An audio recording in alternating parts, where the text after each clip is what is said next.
Iran fires 300 kilograms Warhead missile at Israel. Tel Aviv destroys dozens of Tehran missile launchers. Israel-Iran conflict continues to escalate with back-and-forth airstrikes.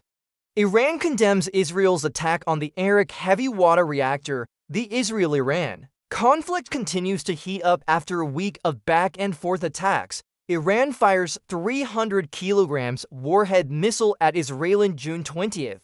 Israeli Defense Minister Israel Katz said he had directed the Israel Defense Forces to increase airstrikes on targets in Tehran in order to destabilize the Iranian regime. We must attack all symbols of the Iranian regime, such as the Basij Force, as well as the foundation of their power, the Islamic Revolutionary Guard Corps (IRGC), Katz said. Israel's defense minister stressed that Israel must push for a large-scale evacuation of the population from Tehran, aimed at destabilizing the Iranian regime, and continued to target facilities and scientists to stop Iran's nuclear program. On the same day, the Israel Defense Forces said that an Israeli Air Force airstrike destroyed 35 missile launchers and storage facilities in the Tabriz and Kermanshah regions of Iran. According to the Times of Israel.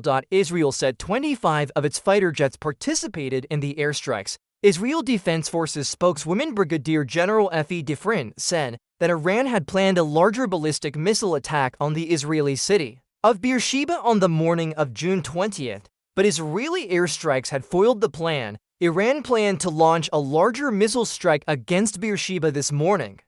Before the launch, we detected 3 launchers ready to fire and we destroyed them, Defrin said. DEFRIN said the Israeli Air Force's repeated airstrikes against Iran minimized damage to the Israeli rear. However, Israel confirmed that an Iranian missile carrying a 300-kilogram warhead was not intercepted.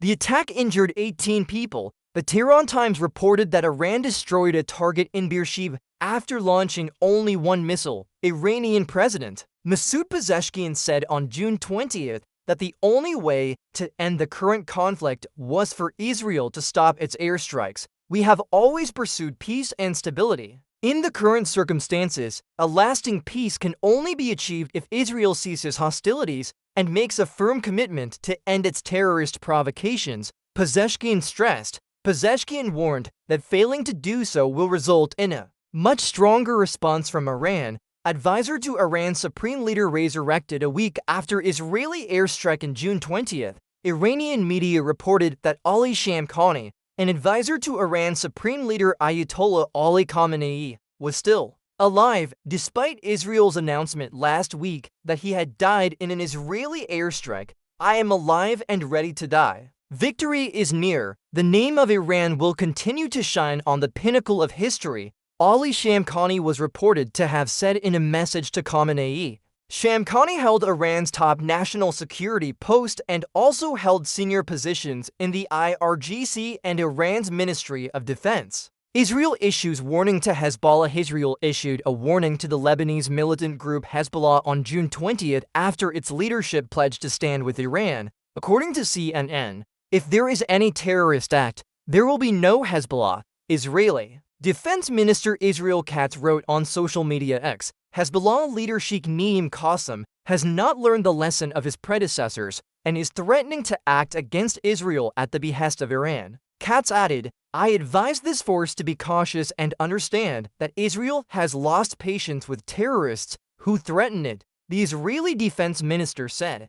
Katz's statement came after Hezbollah on June 19th reaffirmed its solidarity with Iran and stressed that the group would not be neutral. We stand with Iran in confronting this global injustice because we are fighting for independence, the liberation of our land and freedom in our decisions and choices, Qassem said. We stand with Iran, its leadership and its people to act in the way we deem appropriate in response to the brutal aggression of the United States and Israel, the Hezbollah leader added. Iran condemns Israel's attack on the Arak heavy water reactor on June 20th. Iranian Foreign Minister Said Abbas Araghchi strongly condemned Israel's recent airstrike on the Arak heavy water reactor and called on the United Nations Security Council (UNSC) to enforce international law, according to Al-Mayadeen. Writing. On X, Mr. Arakshi said that the Arak facility, which is under the full supervision of the International Atomic Energy Agency (IAEA)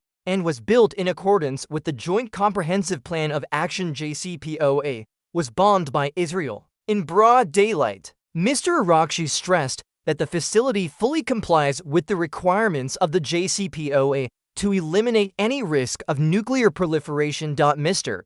Arakshi called on the UN Security Council to implement Resolution 487, which was unanimously adopted. In 1981, after Israel attacked Iraq's nuclear facilities, it is urgent that the Security Council implement and uphold its own resolution, Resolution 487, Mr. Arakshi said earlier. The Israel Defense Forces said that 40 Israeli fighter jets on June 19 dropped 100 bombs on dozens of military facilities in Tehran and many other locations in Iran.